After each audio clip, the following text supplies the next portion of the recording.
Bienvenue sur cette chaîne consacrée à l'éveil. Alors là, tu regardes la 3e vidéo du programme Vers mon éveil. Et on va aller dans le vif du sujet. Donc c'est quoi l'éveil? On en a déjà un peu parlé dans l'introduction, mais là je veux qu'on aille plus loin.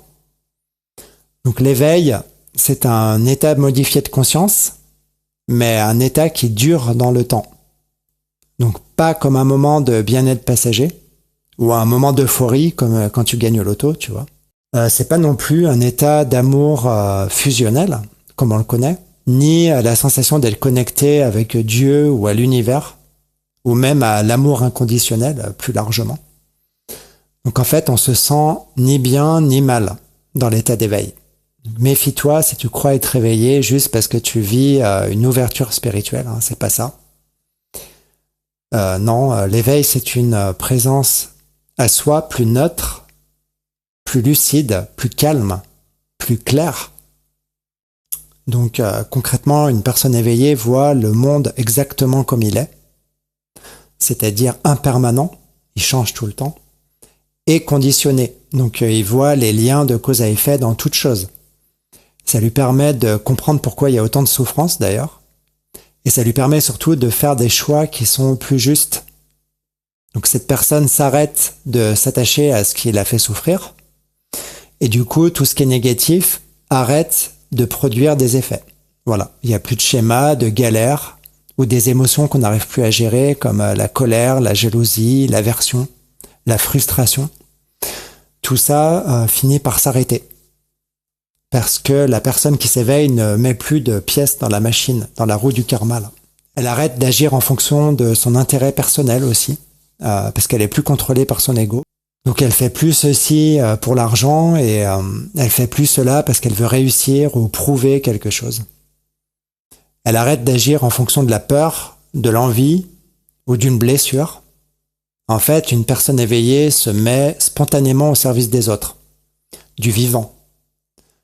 Parce qu'elle n'a pas le choix, parce qu'il ne reste que ça à faire quand l'ego n'est plus là. Voilà.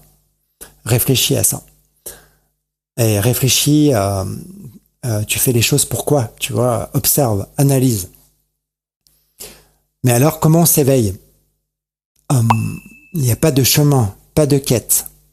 L'éveil, il n'est pas quelque part au bout d'un long voyage ou d'une grosse montagne qu'il faudrait gravir. L'éveil, il est déjà là, en toi, mais il est juste voilé.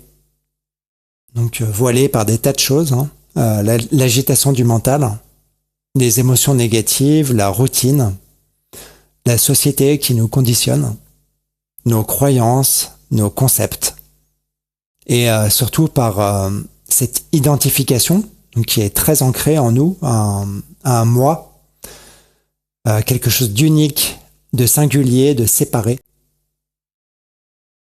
Donc s'éveiller, c'est pas acquérir quelque chose, c'est un dévoilement, une révélation, on va dire. On est déjà éveillé, mais on n'en a juste pas conscience. Donc, la meilleure image pour illustrer tout ça, c'est quelqu'un qui passe toute une matinée à chercher ses lunettes et qui réalise soudainement qu'elles sont sur son nez. Mais pourquoi c'est si difficile de s'éveiller alors, si on l'est déjà? Parce que on a passé une vie entière à se remplir, donc de croyances, de concepts, de savoirs, d'émotions, de possessions, de travail, d'attentes, de culture, de divertissement, de bruit, beaucoup de choses. Et de choses qu'on croit vraiment indispensables, vitales. Tu vois, on est rempli de ça. Donc c'est ce qui masque l'éveil, ce qui voile l'éveil. Alors s'il y avait qu'une seule quête pour réaliser l'éveil, ça serait celle-ci, désapprendre, accueillir le vide en soi et revenir au rien, parce que c'est dans le rien que tout se dévoile. C'est comme ça que je le formulerai. Mais en vrai, il faut arrêter de croire que l'éveil est inaccessible, parce que depuis toujours, des milliers de personnes l'ont réalisé. Donc des personnes s'éveillent en ce moment même. Donc c'est enseigné, documenté, c'est factuel. Et surtout, c'est pas quelque chose qui se trouve loin dans l'univers. Tu vois, c'est là, en toi, ici, maintenant.